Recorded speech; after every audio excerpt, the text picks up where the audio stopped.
मुंबईमध्ये मेट्रो काम चालू असताना एक सिमेंटचा ब्लॉक पडतो आणि त्यामध्ये एका जणाचा मृत्यू होतो तर 3 लोक जखमी आहेत. मित्रांनो, त्वरितच मुख्यमंत्री देवेंद्र फडणवीस हे 5 लाखाची मदत देखील जाहीर करतात. माझा प्रश्न देवेंद्र फडणवीसांना असा आहे की ते 5 लाख रुपये देऊन तुम्ही त्या व्यक्तीला जिवंत करू शकता का?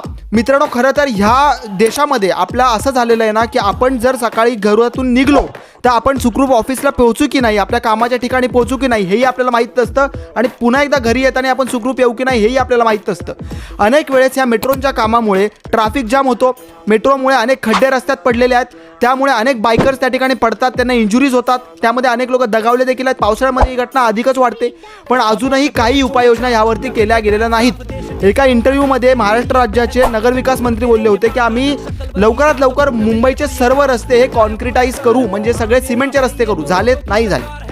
मित्रांनो, मुद्दा मी तुम्हाला सांगतो कसा आहे की आपल्या जीवनाची किंमत ही कुठल्याही सरकारला नाही. माझं एकच विनंती, आणि मला माहिती आहे देवेंद्र फडणवीस ही विनंतीला नक्की स्वीकार करतील. एकच विनंती छोटी अशी आहे की MMRDAचे जे संबंधित अधिकारी आहेत, मुख्यतः जे कमिशनर आहेत, त्यांचा राजीनामा लवकरात लवकर घेण्यात यावा, ही माझी छोटी विनंती आहे. तुम्हाला काय वाटतं? तुमच्या प्रतिक्रिया कमेंट सेक्शनमध्ये जाऊन मला नक्की सांगा.